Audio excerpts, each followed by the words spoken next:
To begin with, one of the most feared and successful pirates in history was not a black-bearded man in the Caribbean. Instead, she was a Chinese woman named Qing Shi, who later became the leader of a very powerful pirate fleet.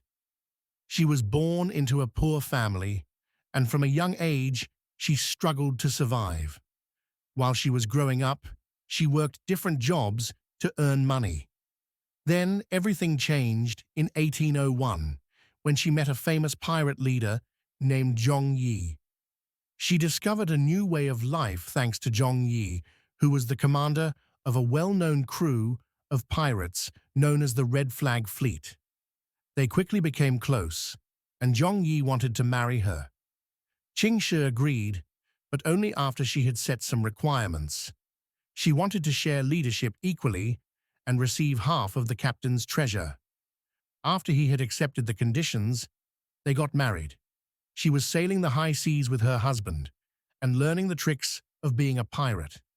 Soon after, she became an intimidating pirate herself. For the next 6 years, they ruled together. While they were attacking ships in the South China Sea, their fleet grew larger and more dangerous. It almost sounds kind of sweet if they weren't bloodthirsty pirates. However, this powerful partnership had a touching end in 1807 when Zhong Yi was swept overboard by a violent storm and died. Most of the fleet was left shocked, but some other pirates tried to take the power of the fleet and tossed her authority aside.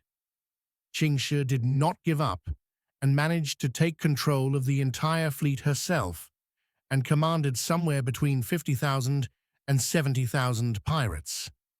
This was becoming quite a problem for the Chinese emperor. Even the British and Portuguese navy was ordered to stay away from the Red Flag Fleet. The Chinese navy had tried to stop her before, but they failed. There seemed to be no easy way to defeat them on the high seas. As this was the emperor's last resort, he offered the fleet a deal. If they agreed to stop piracy, they would be forgiven from their crimes and allowed to keep all of their wealth collected over the years.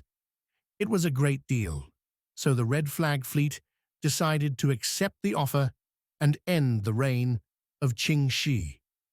Later, she went on to remarry and open a gambling house in her home province where she grew up. After everything she had been through, her story ended peacefully. Most pirates don't exactly get a happily ever after, do they?